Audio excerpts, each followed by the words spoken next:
ఆంధ్రీకరించడం ప్రారంభించిన తిక్కన సోమయాజి మొదలైన వారికి మార్గదర్శకుడై మహాభారతాన్ని ఇలా ఆంధ్రీకరించవచ్చు అన్న మార్గాన్ని తెలియజేస్తూ తరువాతి కాలంలో ఆంధ్రదేశంలో వచ్చినటువంటి అనేక రకములైనటువంటి రచనా ప్రక్రియలకు కావలసినటువంటి విధి విధానములకు కావలసిన సౌకర్యాన్ని మహాభారతంలో తాను ఆంధ్రీకరించినటువంటి భాగంలో చూపిస్తూ మీకు నేను అక్కడక్కడ దానికి సంబంధించిన విశేషాలను చూపిస్తాను. ఇప్పుడు నేను కేవలం నన్నయ్య గారి కవిత్వంలో ఆదికవి శబ్దం ఎలా అన్వయం అవుతోంది అని ఉదాహరణలు చూపించడం కన్నా ఆదిపర్వ ప్రసంగంలోనే నేను మీకు అక్కడక్కడ అటువంటి ఉదాహరణలు చూపించే ప్రయత్నం చేస్తాను.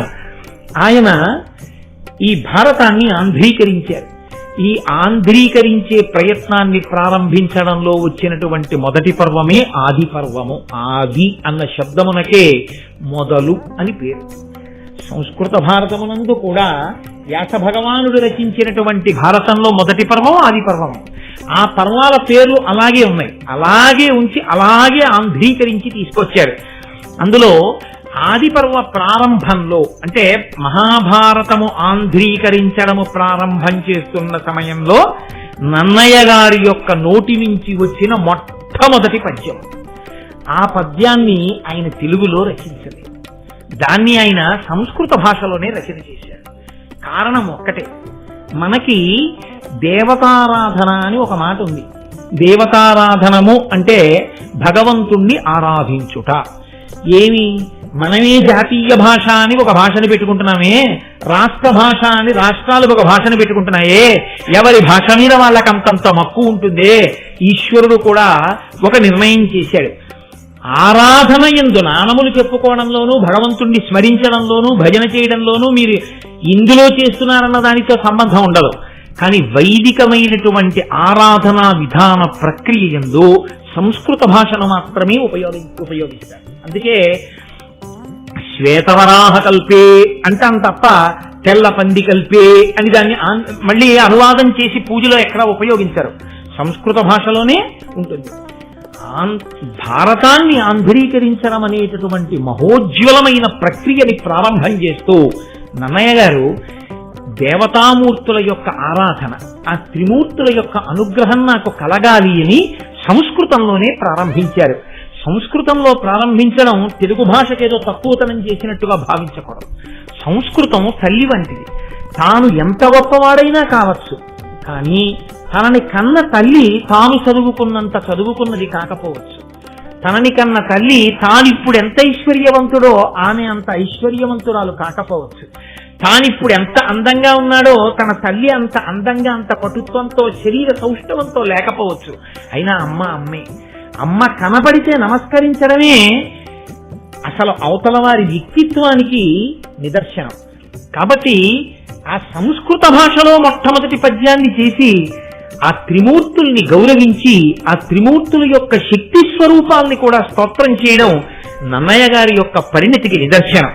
కాబట్టి ఆయన మొట్టమొదటి పద్యాన్ని ప్రారంభం చేస్తూ శ్రీవాణీ గిరిజాశ్చిరాజ దదతో వక్షో ముఖాంగేషు ఏ లోకానాం స్థితిమావహంత విహతాం స్త్రీపుంసయోగోద్భవాం తే వేదత్రయమూర్తయ త్రిపురుషా సంపూజితావస్సురైః భూయాసు పురుషోత్తమాంబుజభవ శ్రీకంధరా శ్రేయసే అంటూ మొదలుపెట్టారు.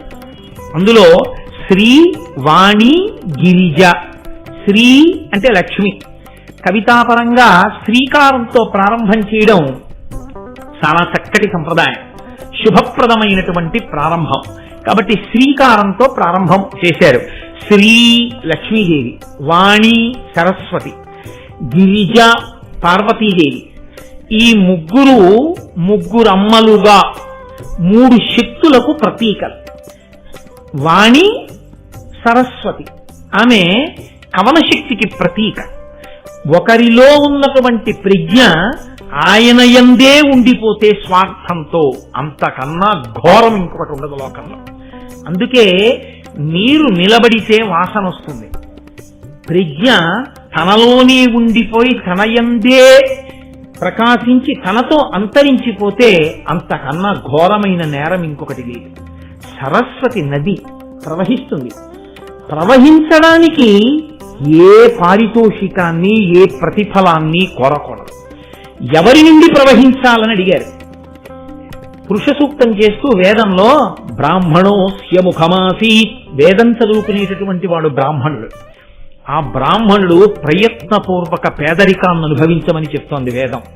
బ్రాహ్మణుడు నిరాడంబరమైనటువంటి జీవితాన్ని గడపాలి తప్ప ఎన్ని తనకి కలిసి వచ్చినా ఐశ్వర్యమే కూడినా ఎంతవరకు అవసరమో అంతవరకు తప్ప అంతక మించి భోగ లాలసతో కూడినటువంటి జీవితము బ్రాహ్మణులకు ఉండరాదు.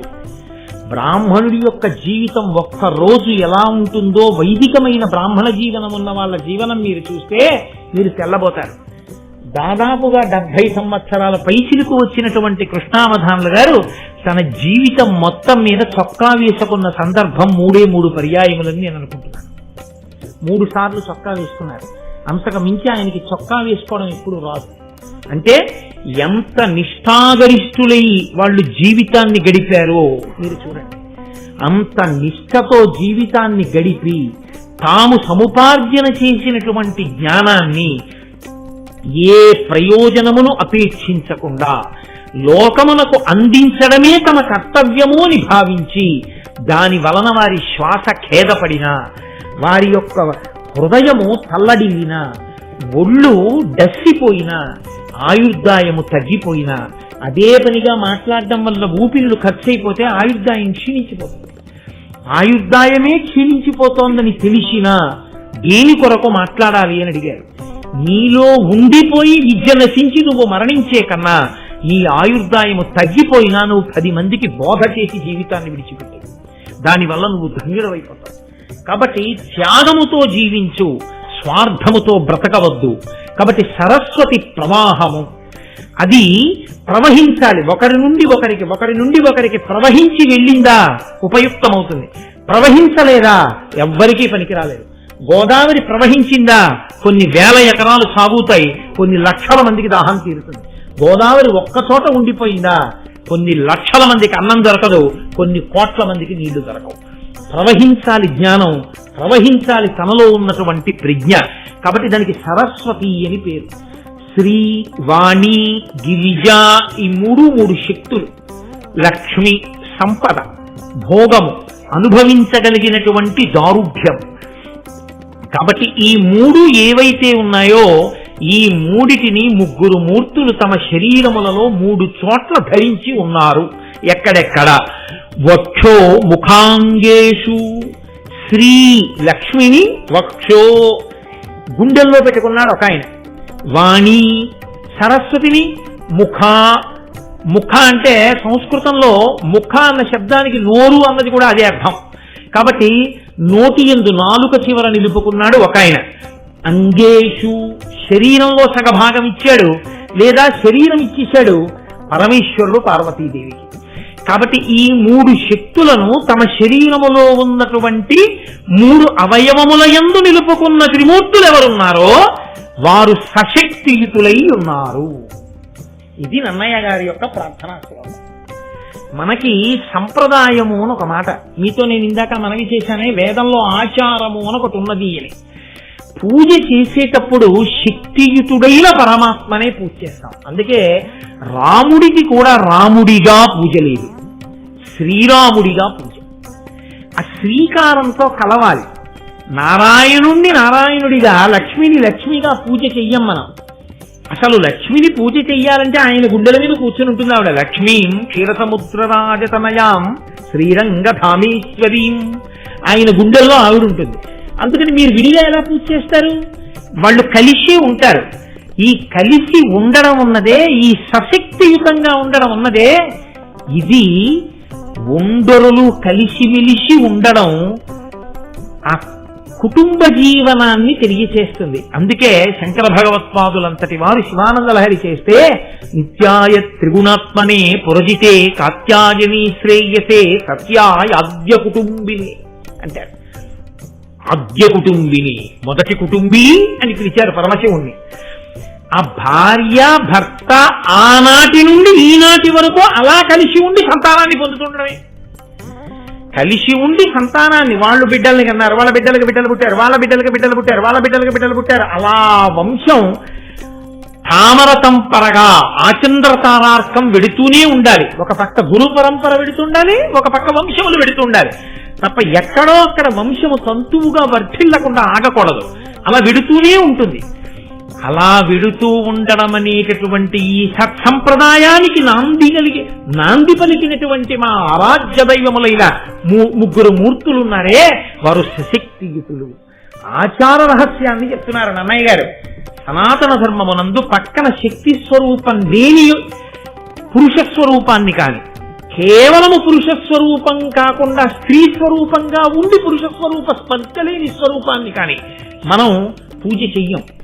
ఎప్పుడూ కూడా అమ్మవారితో కూడిన అయ్యని, అయ్యతో కూడిన అమ్మని, వాళ్ళిద్దరినీ మనం పూజ చేస్తాం. అందుకే శంకర భగవత్పాదులు శ్రీశైల పర్వతం మీద అసుర సంధ్య వేళలో నడిచి వెళ్ళిపోతున్నప్పుడు ఆయనకి కనపడిన ఒక నల్లమద్ది చెట్టు కల్లుకున్న తెల్లని మల్లెపూలు పూసినటువంటి ఒక తీగని చూసి కూడా ఆయన పార్వతీదేవి చేత ఆలింగనము చేసుకోబడిన పరమేశ్వరుని యొక్క లింగ స్వరూపాన్ని దర్శనం చేసి కీర్తించారు.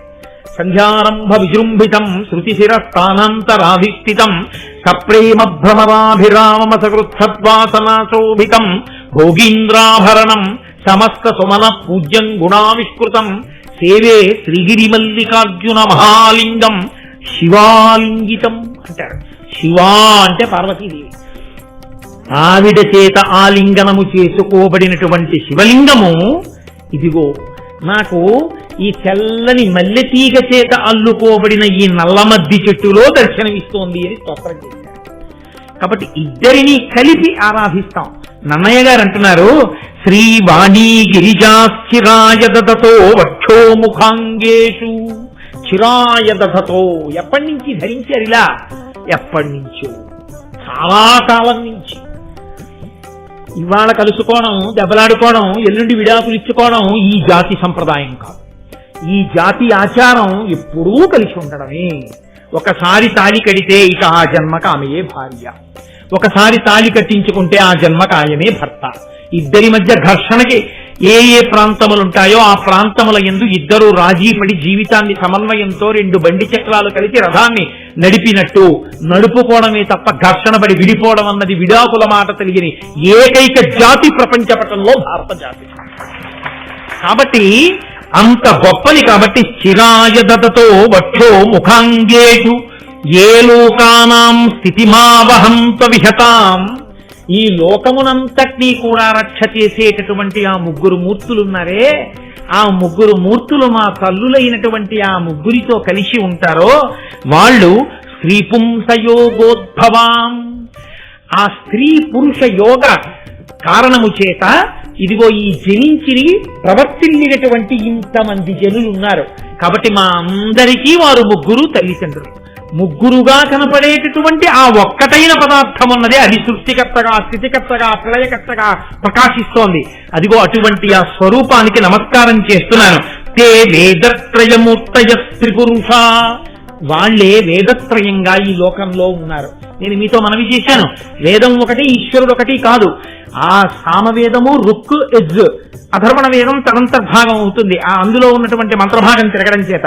కాబట్టి శంకర భగవత్పాదులు కూడా అందుకే వేదత్రయీ అంటూ ఆ మూడు వేదములు అన్న మాటతోటే స్తోత్రం చేస్తారు పరమేశ్వరుణ్ణి.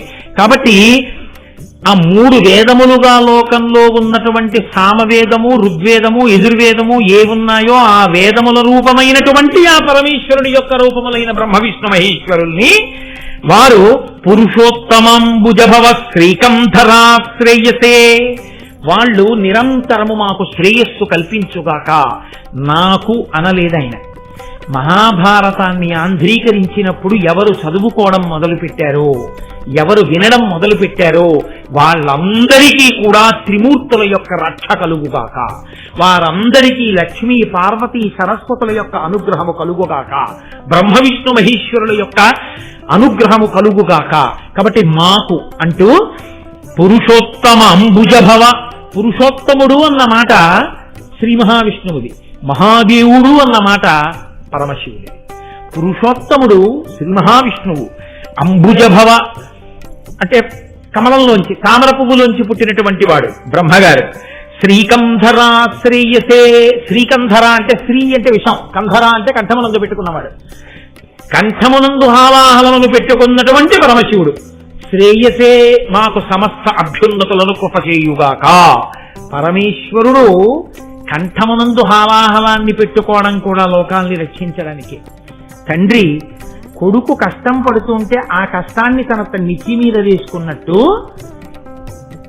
మహానుభావుడైనటువంటి పరమేశ్వరుడు ఈ లోకములకంతటికి తండ్రి కాబట్టి హాలాహలోత్పాదనము చేత లోకములన్నీ చల్లడిల్లితే తాను హాలాహలాన్ని పుచ్చుకున్నాడు.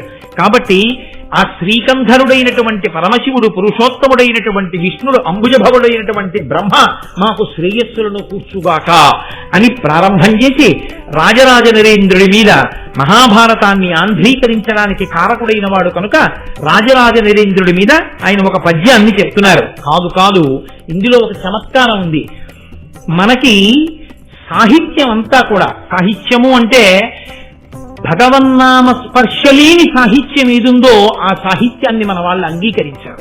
అందుకే పోతన గారు భాగవతాన్ని ఆంధ్రీకరిస్తూ ఓ మాట అంటారు, హరినామ స్పృహలేని కావ్యము విచిత్రార్థాన్వితంబయ్యు శ్రీకరమయ్యుండదయోగ్య దుర్మదనత్కాకోల కర్తాకృతి అంటారు.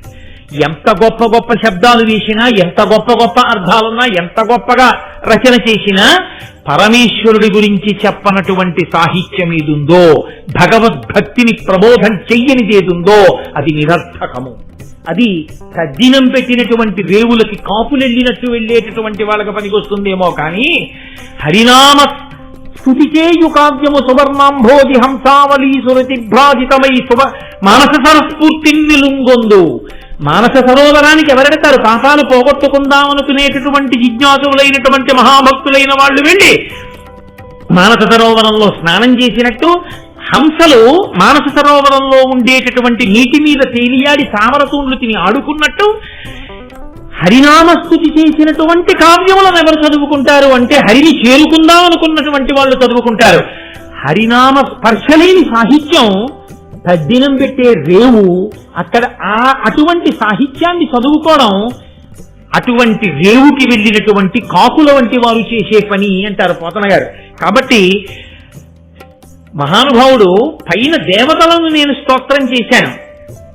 ఒకరేమో వ్యాస భగవానుడు చంద్రవంశాన్ని వర్ణించాడు మహాభారతంలో, వాల్మీకి మహర్షి సూర్యవంశాన్ని వర్ణించారు రామాయణంలో. సూర్యవంశాన్ని చంద్రవంశాన్ని రెండు వంశాల్ని వర్ణించి మనకి ధర్మాన్ని నేర్పినటువంటి వాళ్ళు వ్యాసుడు వాల్మీకి. వ్యాసుడు వాల్మీకి ఇద్దరు సూర్యచంద్రుల్ని ప్రస్తుతి చేశారు. ఆ సూర్యచంద్రులే రాత్రి పగలు ఉంటారు. సూర్యచంద్రుల్ని ప్రస్తుతి చేసినటువంటి వ్యాస వాల్మీకులు మన సాహిత్యానికంతటికీ కూడా రెండు కళ్ళ లాంటి వారు. అందుకే వ్యాస భగవానుణ్ణి వాల్మీకిని స్తుతి చెయ్యకుండా, వాళ్ళకి నమస్కరించకుండా అసలు ఏ విధమైనటువంటి భగవత్ సంబంధమైన ప్రసంగాన్ని పెద్దలైన వారు చెయ్యరు. వారిద్దరికీ నమస్కరించి మాత్రమే చేస్తుంటారు. కాబట్టి నేను ఈ మహాభారతంలో చంద్రవంశాన్ని వర్ణించబోతున్నాను. వ్యాస భగవానుడు అందించినటువంటి చంద్రవంశం అది. కాబట్టి నేను ఇప్పుడు చంద్ర సంబంధమైన కీర్తన కూడా చెయ్యాలి. పైన శ్రీ వాణి గిరిజ వాళ్ళ ముగ్గురు, ఆ ముగ్గురిని వహించినటువంటి పుంస్వరూపాల్ని కీర్తించారు. అందుకని రాజరాజ నరేంద్రుడిని అడ్డుపెట్టి రాజ శబ్దం చంద్రుణ్ణి చెప్తుంది. రాజా అంటే చంద్రుడు. అందుకని ఆ చంద్రుణ్ణి కీర్తించడానికి, చంద్రవంశాన్ని కీర్తించడానికి నన్నయ్య గారు రాజకులైక భూషణుడు రాజమనోహరుడు అన్యరాజ తేజోజయశాలి శౌర్యుడు విశుద్ధ యశరదిందు చంద్రికారాజిత సర్వలోకుడు అపరాజిత భూరి భుజా కృపాణ ధారా జలశాంత శాస్త్రవ పరాగుడు రాజమహేంద్రుడు. రాజమహేంద్రుడు ఆయన రాజమహేంద్రపురాన్ని ఇప్పుడు మనం రాజమండ్రి అంటున్నాం. ఆ రాజరాజ నరేంద్రుడు ఆ చాళుక్య వంశానికి చెందినటువంటి వాడు. మనం ఇప్పుడు రాజమండ్రి అని పిలువబడేటటువంటి నగరాన్ని రాజధానిగా చేసుకుని పరిపాలన చేసిన వాడు. ఆయన్ని స్తోత్రం చేస్తూ రాజకులైక భూషణుడు, రాజులు అనిపించుకున్న వాళ్ళందరిలోకి కూడా గొప్ప గొప్పవాడిగా కీర్తింపబడినవాడు కాదు, రాజకులైక భూషణుడు అన్నది పైకి చంద్రుడికి సమన్వయం. కాబట్టి రాజమనోహరుడు, రాజులందరిలోకి కూడా చాలా మనోహరమైనటువంటి స్థితిని పొందినటువంటి వాడు. అన్య రాజ తేజో జయశాలి శౌర్యుడు, మిగిలిన రాజులందరినీ కూడా జయించినటువంటి వాడు, గొప్ప శౌర్యము కలిగిన వాడు రాజరాజ నరేంద్రుడు. విశుద్ధ యశ శరదిందు చంద్రికారాజిక సర్వలోకుడు, శరత్కాలంలో ఉండేటటువంటి చంద్రబింబాన్ని పరిణిత చంద్రుడు అని పిలుస్తారు. బాగా ప్రకాశవంతంగా ఉంటుంది వెన్నెలతోటి. అటువంటి చంద్రుడు ఎలా ఉంటాడో రాజులందరిలో రాజరాజ నరేంద్రుడు అంత గొప్పవాడు.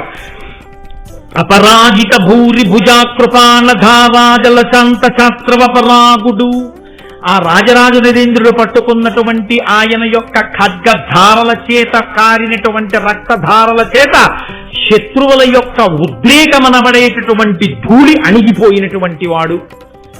ధూళి ఎగురుతోందనుకోండి, భూమి మీద పెద్ద వర్షం పడింది అనుకోండి, ఆ నీటి ధార చేత కొట్టబడి ధూళంతా అణిగిపోతుంది.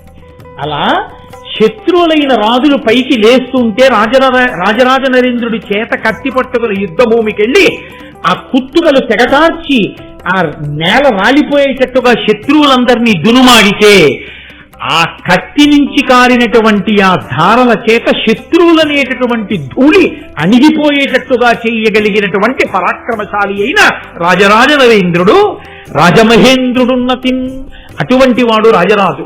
ఆ రాజరాజ నరేంద్రుడిని కీర్తించి విమలాదిత్యతనూజుడు, విమల విచారుడు, కుమార విద్యాధరుడు, ఉత్తమ చాళుక్యుడు, వివిధాగమ విహిత శ్రముండు, తుహినకరుండరుకాంతిన్.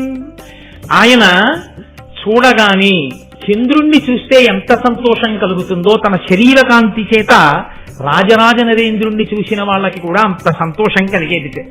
ఆయన విమలాదిత్యుడికి కుందవాంబ అనబడేటటువంటి స్త్రీకి కలిగినటువంటి వాడు, జన్మించినటువంటి వాడు, చాలా పరిశుద్ధమైనటువంటి ఆచారము కలిగిన వాడు. నేను మీతో మనవి చేశాను, పరదేవతానుగ్రహము కలిగిన వాడొకడు జన్మిస్తే తప్ప అటువంటి శక్తి ఉన్నవాడిని గుర్తించి అంగీకరింప చెయ్యడం కూడా సాధ్యం కాదు, అంత తేలికైన విషయమేం కాదు అని. కాబట్టి కుమార విద్యాధరుడు, ఉత్తమ చాళుక్యుడు, సుబ్రహ్మణ్యేశ్వర స్వామి వారు దేవసేనకంతటికి అధిపతియే రాక్షసుల్ని ఎలా దునుమాడతాడో అలా అటువంటి పరాక్రమము కలిగి శస్త్రాస్త్ర విద్యా నైపుణ్యము కలిగినటువంటి వాడైన వాడు. లేదా సుబ్రహ్మణ్యేశ్వర స్వామి వారి ఆరాధనా విధానమునందుండేటటువంటి తంత్రముల యందు నిష్ణాతుడైనటువంటి వాడు. వాళ్ళు గొప్ప శివభక్తులు ఆ చాళుక్యులందరూ. కాబట్టి వివిధాగమ విహిత శ్రముండు, అనేకమైనటువంటి ఆగములు తెలిసిన్నటువంటి వాడు.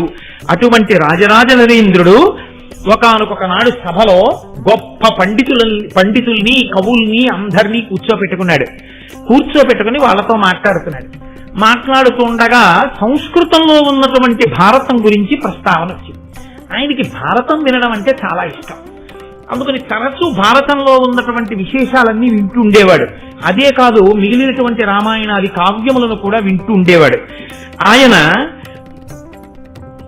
ఆ నన్నయ్య గారిని పిలిచి నన్నయ్య గారితో ఒక మాట అన్నాడు. ఎంత బహుశా నన్నయ్య గారి గురించి మనకి తెలియడానికి భారతంలో నన్నయ్య గారు ఇచ్చినటువంటి ఏకైక పద్యం అదొక్కటే.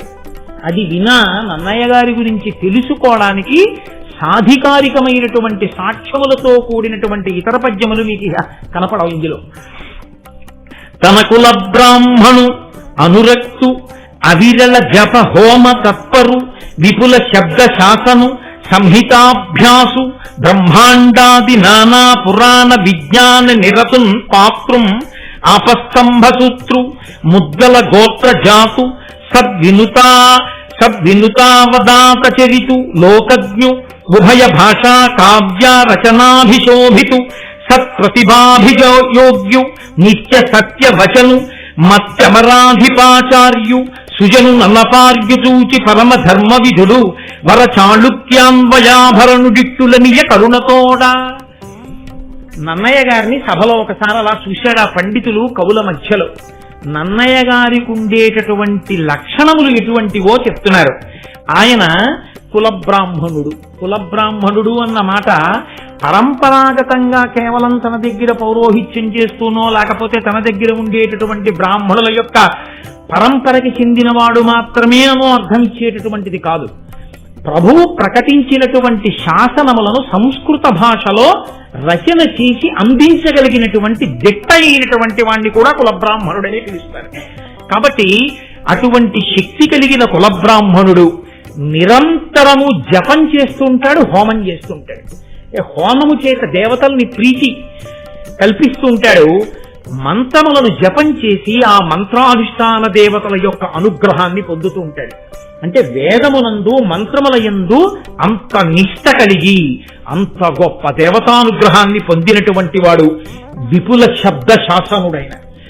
ఏ శబ్దానికి ఏ అర్థం ఉంటుందో, దానికి ఎన్ని అర్థాలుంటాయో, ఎక్కడ ఏ శబ్దాన్ని ఎలా ప్రయోగించవచ్చో, ప్రయోగించి ఆ ఫలితాన్ని సాధించుకోవచ్చో, అందరికీ అర్థమయ్యేటట్టు చెప్పచ్చో, భాష మీద శబ్దం మీద ప్రభుత్వం ఉన్నటువంటి వాడు. అనేకమైనటువంటి పురాణములు, అష్టాదశ పురాణములను సమగ్రముగా చదువుకున్నవాడు, ఆపస్తంభ సూత్రముల యందు పుట్టినటువంటి వాడు, ముద్దల గోత్రములందు జన్మించినటువంటి వాడు, పెద్దల చేత గౌరవింపబడినవాడు, లోకజ్ఞానము కలిగినటువంటి వాడు, సంస్కృతాంధ్ర భాషల యందు మహాపండితుడు, గొప్ప విద్వత్తు కలిగినటువంటి వారందరి చేత కీర్తింపబడినవాడు. ఇన్ని ఉండి కూడా పరమ వినయంతో విధేయతతో భగవద్భక్తితో నోరు విప్పితే ఎన్నడూ అసత్యము పలకక సత్యమును మాత్రమే పలికేటటువంటి వ్రతమున్నవాడు. దేవతలకి ఆచార్యుడైనటువంటి బృహస్పతి ఎటువంటి వాడో ఈ లోకంలో రాజరాజ నరేంద్రుడి దగ్గర ఉన్నటువంటి భూలోకంలో బుద్ధికి బృహస్పతి వంటి వాడు. అటువంటి నన్నయాచార్యుని చూసి పిలిచాడాయన. పిలిచి ఒక నమస్కారం చేసి, మహానుభావ నన్నయ, నీ వంటి ప్రాజ్ఞుడు జన్మించాడయా, నీ యొక్క గొప్పతనాన్ని మేము వినియోగించుకోవాలి.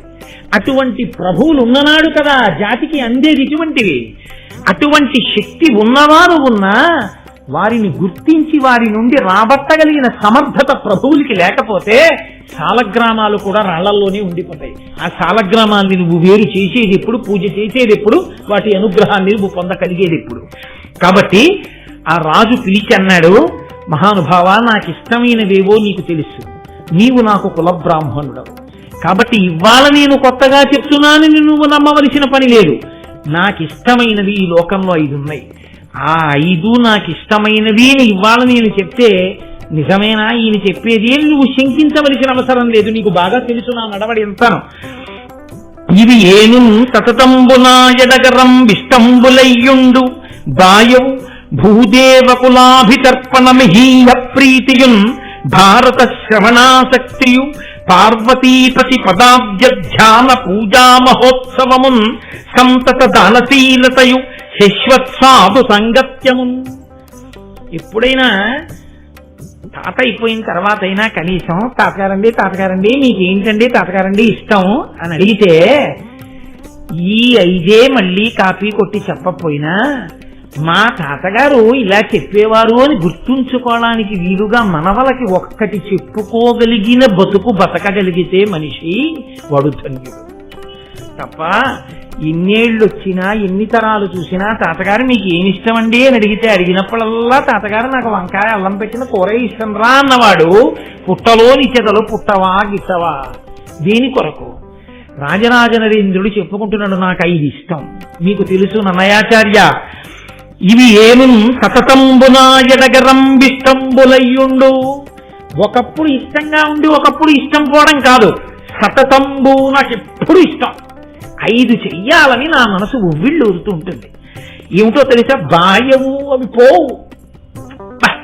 చేశాంగా ఎన్నాళ్ళు చేస్తాం అంటే వద్దులే నిజమే చేశాం కదా అని నా మనసు తృప్తి పడదు. ఈ 5 మళ్ళీ మళ్ళీ మళ్ళీ మళ్ళీ చెయ్యాలనిపిస్తుంది.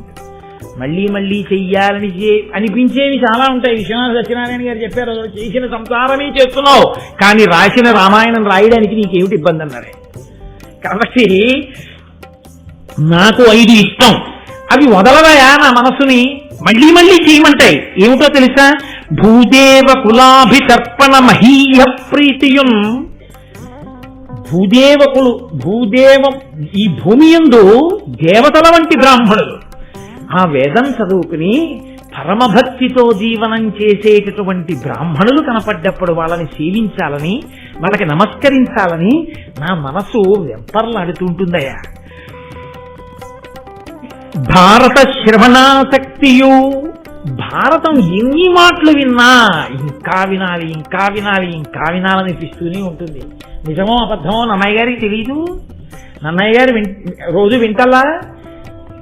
రాజరాజ నరేంద్రుడు చెప్తున్నది యథార్థమే, అందుకు కదూ ఆంధ్రీకరించారు. అంటే నన్నయ్య గారి లాంటి శక్తి ఉన్నవాడు ఉన్నా ఆయనకి ఆంధ్రీకరించాలన్న కోరిక పుట్టాలంటే అటువంటి రాజు కూడా పుట్టద్దు. అందుకని నేను రాజరాజ నరేంద్రుడిని తక్కువ చెయ్యొద్దంటున్నాను. కాబట్టి భూదేవ కులాభితర్పణ మహీయ ప్రీతియుం భారత శ్రవణాసక్తియు పార్వతీపతి పాదాబ్జాన పూజా మహోత్సవము. ఎంత గొప్పగా చెప్పుకున్నారండి. పార్వతీపతి ఒక్క శివ పూజ అనలేదైనా, శివ పూజగా కాదు. ఇది కదా నన్నయ్య గారి పద్యం ఆచారం. ఇద్దరిని కలిపి పూజ చేస్తాం మనం. పార్వతీ పరమేశ్వరుడు, లక్ష్మీనారాయణుడు అలా అంటాం గాని వాణి హిరణ్యగర్భాభ్యాం నమః శిశి పురంధరాభ్యాం నమః అంటాం గాని ఎవరో ఒకరి నుంచి ఒక రోజులేయడం మన సంప్రదాయంలో లేదు. అందుకే పిలుపుకి కూడా అంత మర్యాదగానే పిలుస్తాం. మనం పిలిస్తే వేసిన అంత మర్యాదగానే వేస్తాం. శ్రీమతి మరియు స్త్రీ అని మన జాతి సంస్కారం అటువంటిది, దానికి ఉన్న వైభవం అటువంటిది. కాబట్టి ఆ పార్వతీపతి ఉన్నాడే, ఆ పార్వతీ పరమేశ్వరుల యొక్క పాదముల వంక చూస్తూ, ఆ పాదముల సేవ చూస్తూ గంధం అలదాలన్నా, పూజ చెయ్యాలన్నా లలితా సహస్రంతో 1000 పువ్వులేసేసి, శివసహస్రంతో 1000 పూజలేసేసి, 1000 పువ్వులేసేసి, గంధం అలది, కుంకుమార్చన చేసేసి, ధూపం వేసేసి, ఇన్ని చేసినా అయ్యో ధూపం దగ్గరికి వచ్చేసానా, మళ్ళీ ఎప్పుడు చేస్తాను పార్వతీపతి పూజ, మళ్ళీ సాయంకాలం కూర్చొని చెయ్యాలి అనిపిస్తుందా ఆనన్నయ్య. ఏమిటో నాకు ఆ పార్వతీపతి పూజ అంటే అంత ఇష్టం. అంటే ఆయన విష్ణుద్వేషికాడు, ఆయనకి శివుని యందు అనురక్తి. కానీ రాజరాజ నరేంద్రుడు విష్ణుద్వేషికాడు.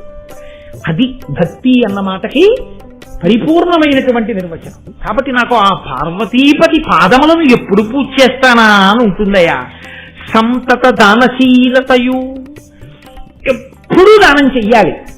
ఉండడం ఒకెత్తు, దానం చెయ్యాలన్న కోరిక ఉండడం ఒకెత్తు. సాధారణంగా ఉండడము అన్న మాటకి లక్ష్మి విషయంలో ఉండేటటువంటి ప్రారంభం ఏమిటో తెలుసా అండి? దాచుకుందామనే ఉంటుంది తప్ప ఇద్దాము అని అనిపించదు. అసలు శాస్త్రంలో పెద్ద రహస్యం ఏమిటో తెలుసా అండి? దేనికి దాచుకుంటాడని అడగండి. నాకే ఉండాలని దాచుకుంటాడు. అసలు పిచ్చివాడయ్యేలా దాచుకుంటాడు. కానీ నాకే ఉండాలని దాచుకున్నది నీకు రాదు, నీ బిడ్డలకు వెళ్ళిపోతుంది, గుట్టుకుని ఊపిరైపోతుంది. నీకే ఉండాలనుకుంటే నువ్వు దానం చేస్తే నీ ఖాతాలో పడుతుంది. అంటే అంతా ఇచ్చేయమని చెప్పరు, కనీసం కొంతైనా దానం చేయకపోతే, ఎవడి శక్తికి తోచింది వాడు చేయకపోతే ఎలా? ఉత్తర జన్మలలో నువ్వు దాచింది నీతో రాదు, నాది నాది అనుకుంటాడు. నాది నాది అనుకున్నదంతా బిడ్డలకు వెళ్ళిపోతుంది, లేదా ఎవరికి వెళ్ళిపోతుందో కూడా చెప్పలేదు. కానీ నువ్వు ఇచ్చుకున్నదేదో అది మాత్రం నీదిగా వస్తుంది. అసలు నీది చేసుకోవడం అన్న మాటకు అర్థం ఏంటంటే నువ్వు బతికుండగా దానం చేసుకోవడం. నువ్వు బతికుండగా దానం చేయడం మానేసి 10 కోట్లు కొడుక్కిచ్చి వాడు ఏదో చేస్తాడనుకుంటే వాడు 11 రూపాయలకో దానం చేస్తాడు. వాడు గోదానం ఎందుకు చేస్తాడు? తండ్రికి ఏ బుద్ధో కొడుకు అదే బుద్ధి, వాడు చేస్తాడేంటి? బతికుండగా నువ్వు చేయింది చచ్చిపోయే కొడుకు చేస్తాడా? అందుకే దానం చేసేటప్పుడు కొడుకుని దగ్గర పెట్టుకోమన్నారు, పెద్దల శుశ్రూష చేసేటప్పుడు తల్లి కూతురుని దగ్గర పెట్టుకోమన్నారు. పెద్దల శుశ్రూష ఇలా చెయ్యాలన్న మాటని తల్లి దగ్గర కూతురు నేర్చుకుంటుంది. తండ్రి దానం చూసి ఓహో నాన్నగారులా ఇలా బతకాలన్నమాటని కొడుకు నేర్చుకుంటాడు. కొడుకు నేర్చుకోవడానికి యోగ్యమైన బతుకు లేని తండ్రి, కూతురు నేర్చుకోవడానికి యోగ్యమైన నడవడి లేని తల్లి, నాకెందుకు వచ్చిన గొడవ? కాబట్టి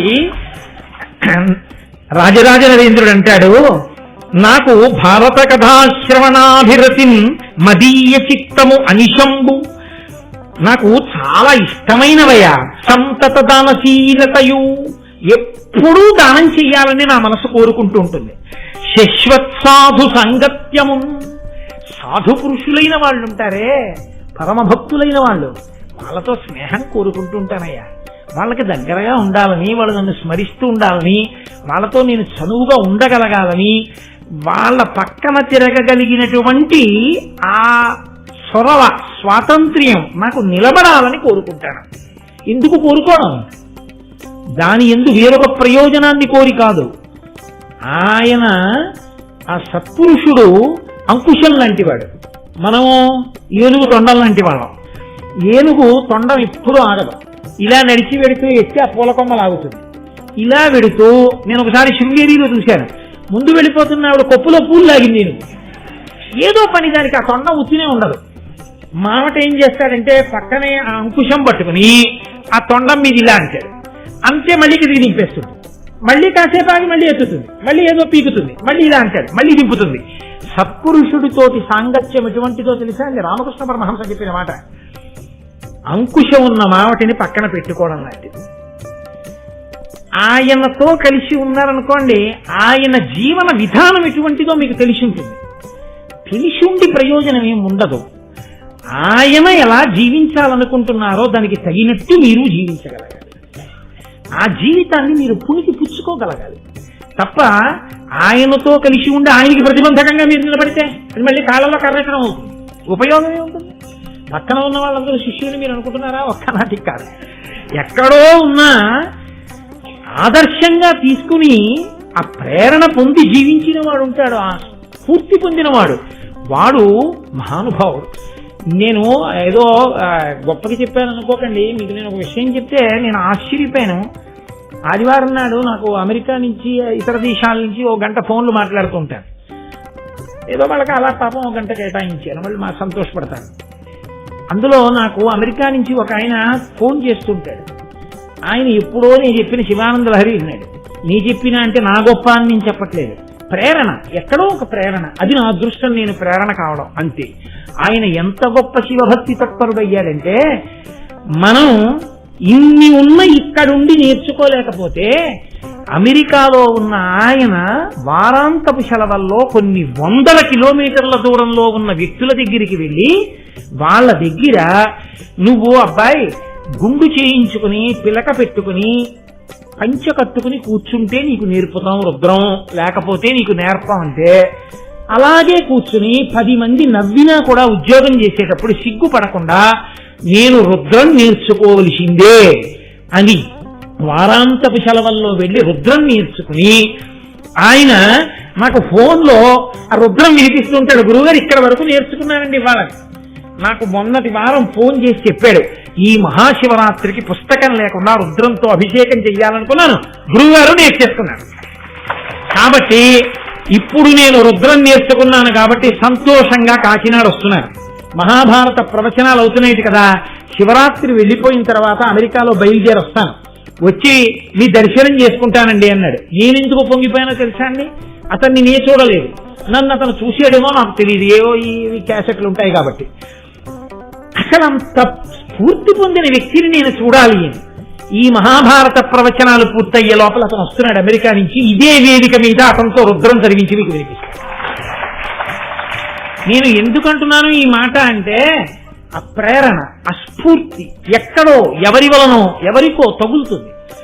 ఆ ప్రేరణని నిలబెట్టుకోగలిగిన వాడు ఉంటాడే, వాడు సత్పురుష సహవాసముగా మార్చుకున్నవాడు తప్ప అది ఆ ప్రయోజనాన్ని అలా సిద్ధింప చేసుకోనప్పుడు మీరు ఎన్నాళ్ళు ఎవరి పక్కన ఉండే ప్రయోజనం నాకు చెప్పండి. ఏమైనా ఉంటుందా దానివల్ల ప్రయోజనం? ఏమీ ఉండదు. కాబట్టి ఆయన అంటాడు శశ్వత్సాధు సాంగత్యము, నాకు నిరంతరము సాధు పురుషులతో కలిసి ఉండడం అన్నది ఇష్టమయ్యా, నాకు ఈ 5 ఇష్టం. కాబట్టి నన్నయ్య నేను ఒక్క కోరిక కోరుకుంటున్నాను, నువ్వు మహాపురుషుడివి, ఉభయ భాషా ప్రవీణుడివి, నిరంతర హోమ మంత్ర జప తత్పరుడవు, నా కొరకు నువ్వు ఒక్క ఉపకారం చేయాలయా, భారతాన్ని ఆంధ్రీకరించాలి. ఏమయ్యా మిగిలిన వాటిని ఆంధ్రీకరించమని అడగకుండా భారతాన్ని అడుగుతున్నావే అంటావేమో. అమల సువర్ణ శృంగ పురమై కపిలంబకు ఘోషతంబు ఉత్తమ బహువేద విప్రులకు దానము చేసిన తత్ఫలంబు తజ్జమ సమకూరు భారత కథా శ్రవణాభిరతిన్ మదీయ చిత్తము అనిశంబు భారత కథా శ్రవణ ప్రవణంబ కావునం. అసలు ఒక్క గోవుని దానం చేస్తేనే వేదమంత్రాల్లో ఒక విచిత్రమైనటువంటి మాట ఉంది. మీరు ఒక గోవుని దానం చేస్తే 100 గోవుల్ని దానం చేసినట్టు లెక్కలో వేసుకుంటారు. అందుకే గోదానం పుచ్చుకున్న వాళ్ళు ప్రత్యేకంగా పక్కకెళ్ళి జపం చేసుకుంటారు. ఎందుకంటే వాళ్ళకి 100 గోవులు దానం పట్టిన ఫలితం వాళ్ళ ఖాతాలో పడకుండా ఉండడం కోసం. అప్పుడు వాళ్ళకి ఒక్క గోవు దానం పుచ్చుకున్నటువంటి ఫలితం వాళ్ళకి వేస్తారు ఆ మంత్రజపం చేస్తే. ఇచ్చిన వాడికి మాత్రం 100 గోవులు ఇచ్చినట్టే వేసేస్తారు. గోవులన్నీ ఒకెత్తైతే మహాభారతంలోని అనుశాసనిక పర్వంలో ఉంది, పరమేశ్వరుడు మళ్ళీ గోవులలో కొన్ని గోవులకి ఉత్కృష్ట స్థితిని ఇచ్చాడు. ఆయన తన 3వ కంటిలో నుండి తేజస్సు కొంత తీసి కొన్ని గోవుల యందు ప్రవేశపెట్టాడు. ఆ గోవులు గోరోజన వర్ణాన్ని పొందాయంటే పూర్తి ఎర్రటి ఎరుపు కాదు, కొద్ది ఎరుపు రంగును పొందుతాయి. వాటిని కపిల గోవులు అంటారు.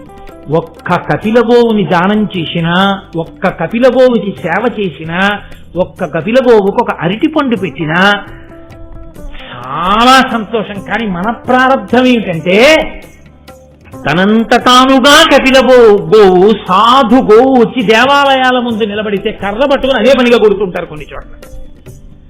ఎంత ఆశ్చర్యంగా ఉంటుందో, ఏమిరా ఈ ప్రారంభం అనిపిస్తుంది.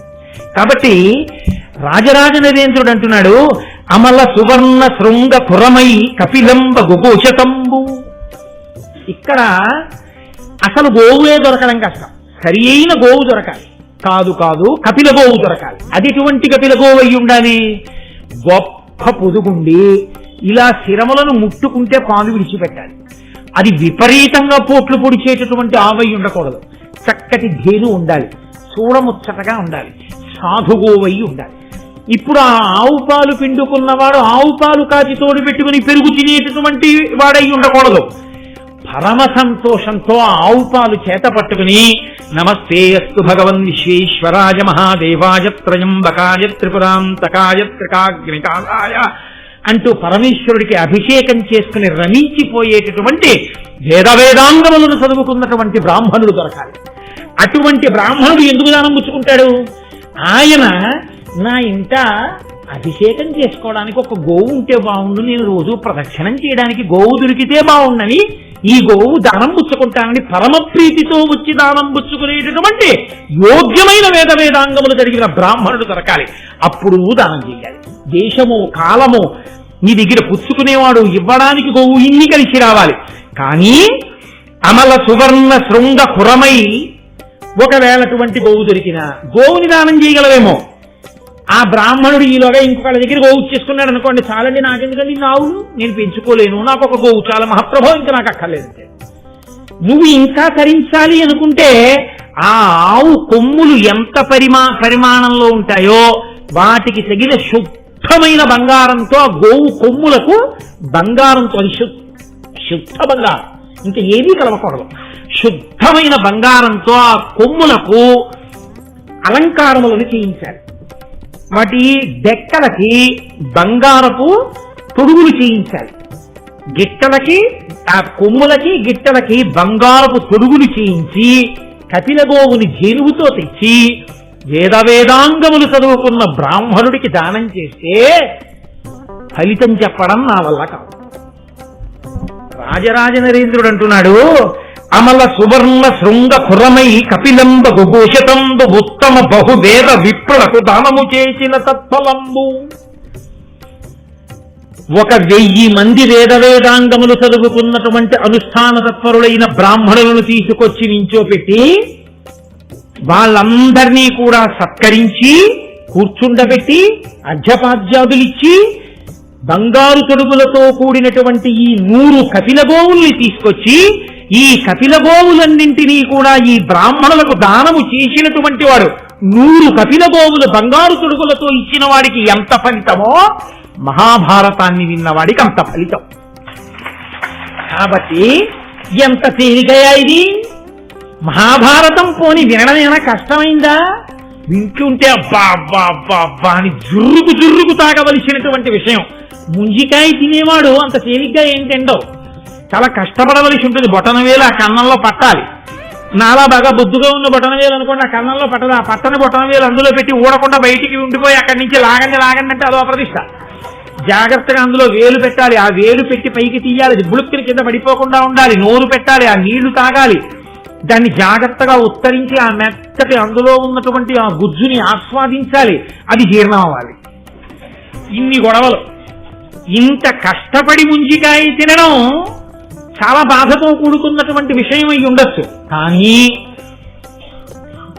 ఎక్కడో దొరక్క దొరికినటువంటి మంచి సువాసనతో కూడినటువంటి పరక కొత్తపల్లి కొబ్బరి మామిడి పళ్ళు వృద్ధుడైపోయిన వాడి చర్మం ఎలా ముడతలు పడిపోతుందో అలా ముడతలు పడిపోయి ముట్టుకుంటే చిరిగిపోయే చర్మంతో తీయటి రసంతో కూడుకున్నది 13 పళ్ళు తెచ్చి గడ్డిలో పెడుతుంటే పొరపాటున ఒక పండు జారి తేనె జాడీలో పడిపోయింది అనుకోండి.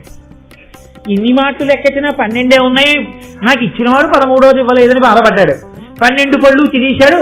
వారం రోజులు అయిపోయిన తర్వాత పరమేశ్వరుడికి అభిషేకం చేద్దామని, శివరాత్రి కదా ఎక్కువ తేనె చేద్దామని జాడీ వంపి తేనె పాత్రలో పోస్తున్నాడు. అసలే కొత్తపల్లి కొబ్బరి బాగా ముగ్గిపోయింది, ముడతలు పడిపోయింది, సువాసన పరమ తీపి, తేనె జాడీలో పడిపోయింది, వారం రోజులు ఉండిపోయింది. తీసి చేత పుచ్చుకుని ఇలా అన్నాడు అనుకోండి, ఇంత రసం నోట్లో కారిపోయింది అనుకోండి, ఏం కష్టపడాలా తినడానికి తాగడానికి? కొత్తపల్లి కొబ్బరి మామిడి పండు జాడీలో తేనె సైతాలో వారం రోజులు మగ్గినది తీసి తాగడం ఎంత తేలికో, మహాభారత శ్రవణం చేయడం అంత తేలిక. కూర్చుని ఏమంత కష్టం నీకు? ఇంతకన్నా తేలిగ్గా తరించే మార్గం ఉందా? అంత ఫలితం ఇస్తారయా? అటువంటి మహాభారతం సంస్కృతంలో ఉంది, కానీ ఆంధ్ర భారతం లేదు. కాబట్టి నేను అది వినాలనుకుంటున్నాను. కాబట్టి ఇంత ఫలితాన్ని ఇచ్చేటటువంటి మహాభారతాన్ని మహానుభావ ఆంధ్రీకరించవలసింది అన్నారు.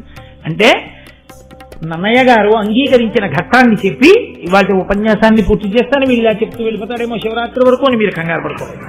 కాబట్టి నన్నయ్య గారు అంటారు, అమలిన తారకా సముదయంబుల నిన్నను సర్వ వేద శాస్త్రముల అశేష సారము ముదంబున పొందను బుద్ధివాహు విక్రమమున దుర్గమార్ధ జల గౌరవ భారత భారతీ సముద్రము తరియంగా ఈదను విధాతృనకైనను నెరబోలునే.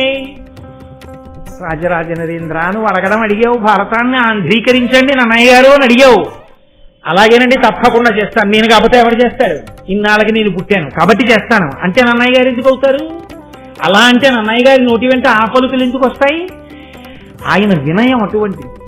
ఇంత సమర్థుడయ్యుండి, ఆదికవి అయ్యుండి ఆయన అంటున్నారు, అమలన తారకా సముదయంబుల నిన్నను, ఆకాశంలో ఉండేటటువంటి నక్షత్రాలన్నింటినీ తప్పు లేకుండా లెక్కెట్టు. నీకోటి లెక్క తెలిసేమిటి, నేను ఇన్ని చెప్తే అన్నీ అనుకుని అనుకుంటానంటావేమో. నిన్ను అడిగిన వాడు ఈశ్వరుడు, ఆయన ఈ నక్షత్ర మండలాన్ని సృజించిన వాడు. నువ్వు తప్పు చెప్తే ఆయన చెప్పలేడు. ప్రతిరోజు రాత్రి నువ్వు నక్షత్రాన్ని లెక్క పెట్టడం మొదలుపెట్టినా, బతికున్నాళ్ళు లెక్క పెట్టిన నక్షత్రాన్ని ఖచ్చితంగా లెక్కపెట్టి చెప్పగలవా? చెప్పలేవు. అలా సర్వ వేద శాస్త్రముల అశేష సారము ముదంబున పొందను, వేదముల యొక్క శాస్త్రముల యొక్క సమస్త సారాన్ని నేను పొందేస్తానంటే సాధ్యం అవుతుందా? తేలిగ్గా సంతోషంగా ఇలా కూర్చుంటే నాకు వచ్చేయాలండి అంటే వచ్చేస్తాయా? అలా కుదరనట్టు బుద్ధిబాహు విక్రమమున దుర్గమార్ధ జల గౌరవ భారత భారతీ సముద్రము దర్యంగ ఈదను. బుద్ధిబలం అనేటటువంటి చేతులతోటి మహాసముద్రమైనటువంటి భారతాన్ని ఈదుచాలంటే కుదురుతుందా? నీ చేతులకు బలం ఉంటే ఏట్లో ఈదు, నీ చేతులకు బలం ఉంటే చెరువులో ఈదు. అంతేగాని నా చేతులకు బలం ఉందండి పక్క ఊళ్ళో చెరువులో ఈదాను అందుకని ఈ చేతులతోటే సముద్రానికి యువతల ఒడ్డు నుంచి అవతల ఒడ్డుకి ఈదుతానండి అంటే ఈస్తావా? కొంత దూరం వెళ్ళేటప్పటికి రెక్కలు అలిసిపోతాయి, ఏవో జలచరములు తినేస్తాయి. కాబట్టి బాహుబలం సముద్రాన్ని ఈదడానికి సరిపోదు. నాకు ఏదో కవనశక్తి ఉండొచ్చు, నాకు ఏదో భాష మీద ప్రభుత్వం ఉండొచ్చు, అయితే మాత్రం మహాభారతం అనేటటువంటి సముద్రాన్ని నేను ఈదగలనా రాజరాజ నరేంద్ర? మది కాబట్టి విధాతృనకైనను నెరబోలునే. నా వల్ల కాదు అని నేను ఊరుకుంటున్నాను అనుకుంటున్నావేమో, చతుర్ముఖ బ్రహ్మకైతే మాత్రం సాధ్యమయ్యా? అంత గొప్పదయా మహాభారతం. చతుర్ముఖ బ్రహ్మగారే చెప్పగలడా అన్నారంటే అటువంటి మహాభారత నిర్మాణం చేసిన వేదవ్యాసుడు ఎంత గొప్పవాడై ఉండాలి. కాబట్టి ఆయన అన్నాడు, అయినా నేను ఆంధ్రీకరిస్తాను. ఎందుకు ఆంధ్రీకరిస్తానో తెలుసా? ఒక్క కారణానికి ప్రయత్నం మొదలు పెడతాను, నాకేమీ రాదని ఇలా తల వంచుతాను. ఇలా నేను ఎవరి ముందు తల వంచాలో వారి ముందు ఇలా తల వంచితే వారు నన్ను అనుగ్రహించి నన్ను వారి చేతి పనిముట్టుగా స్వీకరించారా, జరిగిపోతుందంటే కథంతా. నేను చేస్తున్నానంటే కదూ నాకు సమర్థత. ఎవరు నన్ను వస్తువుగా స్వీకరించాలో వారు స్వీకరించిన తర్వాత ఎందుకు నడవదు? కాబట్టి ఇదిగో నేను ఇప్పుడే నమస్కారం చేస్తున్నాను.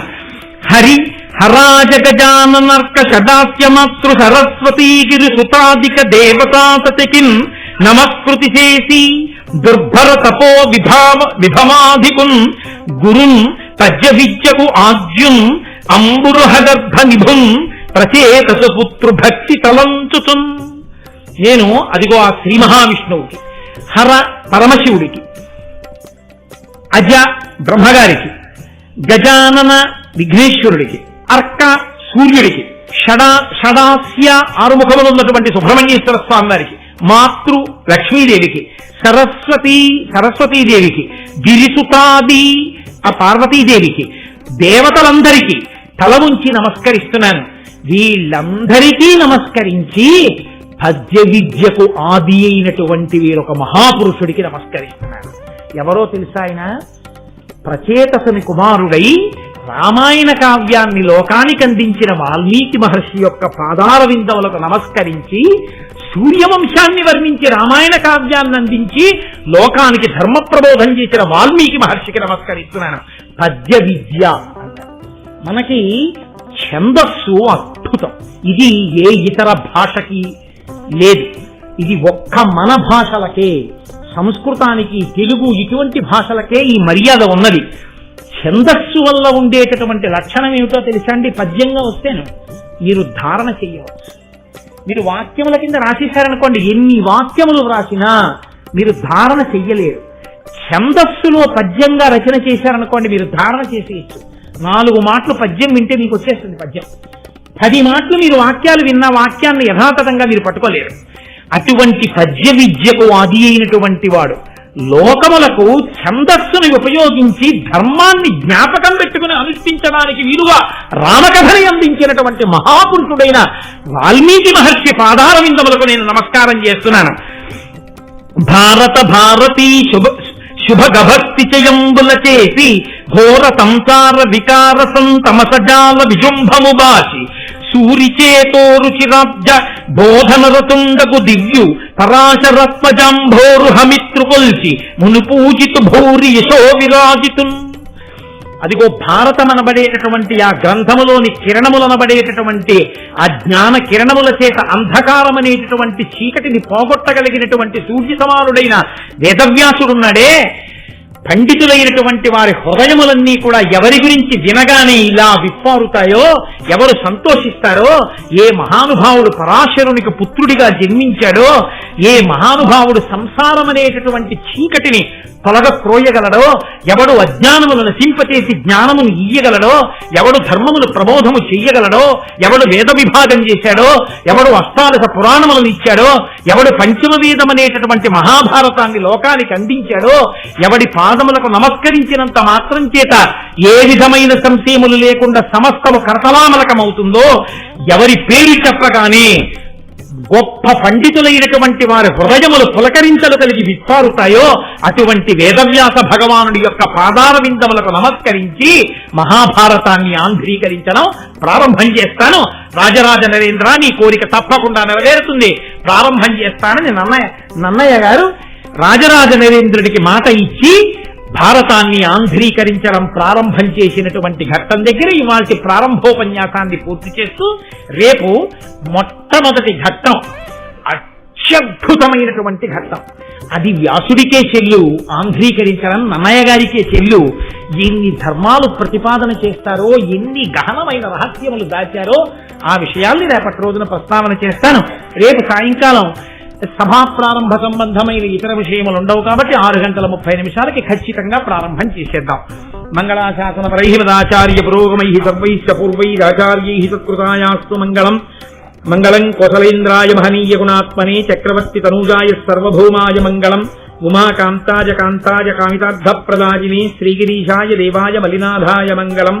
కరచరణ కృతం వా కర్మవాక్కాయజం వా శ్రవణమైనజం వా మానసం వాపరాధం విహితం వా సర్వమేత్తక్షమస్మా శివ శివ కరుణాబ్ధే శ్రీ మహాదేవ శంభో.